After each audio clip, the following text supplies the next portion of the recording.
Thanks, friends, family, and survivors. Well, you guys remember that this rear tank has holes in the top of it. Interesting. So I figured since it was leaking in the top of the tank, that meant it probably got water in that tank. So rather than replacing that tank with an OEM, I don't want to do that right now. It's a lot of work, and a lot of it has to do with the way this aftermarket hitch bumper was made. It's not that much money to change the tank. They're about $100 a piece, but then I want to put new lines, a new sending unit, pickup tube, and a new solenoid switch. When I do it, I want to take my time and do it right.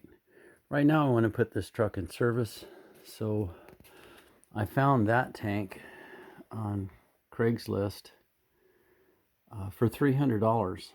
And it's still got the label from Tractor Supply for $2.99 there, and I priced these, and this particular model goes for about $500, the pump. So I thought $300 was a good deal, and I needed to be able to put fuel in my tractor, and this just makes it really, really easy to haul fuel over the mountain and on that off-grid property that we're working on. So if I need fuel on the way, then I can just fuel myself with the front tank, and it just seemed the easiest way to do it for now. So I think I've got all the wiring sorted out. All of the lights are working. This is a 50 amp relay that I'm using for the running light circuit.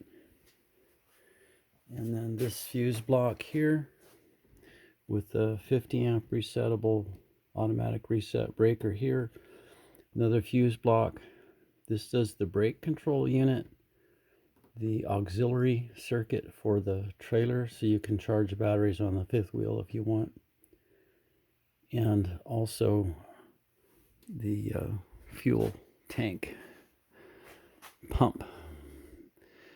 And so we're really close right now. I'm actually waiting on a proportioning valve. I'm having trouble getting the pressure to the rear wheels the way I'd like. They're brand new master cylinders, slave cylinders, wheel cylinders on both sides. And I am getting fluid back there, but not enough. And that tells me that when the wheel cylinder blew years ago, the proportioning valve spool shifted because the light was on when I first fired the truck up. So I know the spool is shifted and it's diverting the power to the front. And there is a way to get the spool to shift back, but more than likely it's gummed up. It's sat that way since 2009. And so I'm just going to change the whole proportioning valve. The problem is it's down in that hole, right down in there. Yeah, that's going to be a fun one. And then I bought one of those cheap vacuum style power brake bleeders. And if that doesn't bring, and I tested the vacuum pump, and I've got 30 inches and only needs 18 for the brakes, so that's not the problem. It just must be the proportioning valve. Usually when these boosters fail, they start leaking, although I saw one in all my years of working on them where it had failed to produce the power, but it was because of rust on the mechanism that it's got a passive valve. Anyway, I don't need to explain all that, but it's rare that that part fails. Usually they leak when they go, the diaphragm goes in them, and that diaphragm's good on this one. So I'm assuming it's a proportioning valve. And as soon as that's done, the truck will be in service, finally. And so Carol asked me how much this project was going to be, and I told her we were going to put at least as much into the truck as we paid for the truck. We paid $1,600 for it, and where we live, that's what you would pay for a good engine.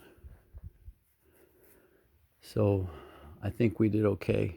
A lot of man hours to get it going. But there's only a few of these bullnoses left in the country. Most people that have them won't let go of them. Alrighty, you ready, Mr. Gibbs? It's cold. I'm cold in this shop, so I'm going to go by the wood stove. Oh yeah, the other thing I was going to say you want to watch for is we're making a towable 1000 watt solar array.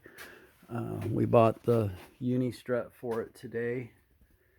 It's going to go on the quad trailer, and so the idea is when we haul it over to the new place, I just park the trailer, plug 2 wires into the charge controller, and we're making power. And that way I've got water that'll run the well and run skill saws and that kind of stuff. Give me some power while I'm building the permanent array. So we're going to tow 1000 watts up there, all plug and play. Have a blessed day.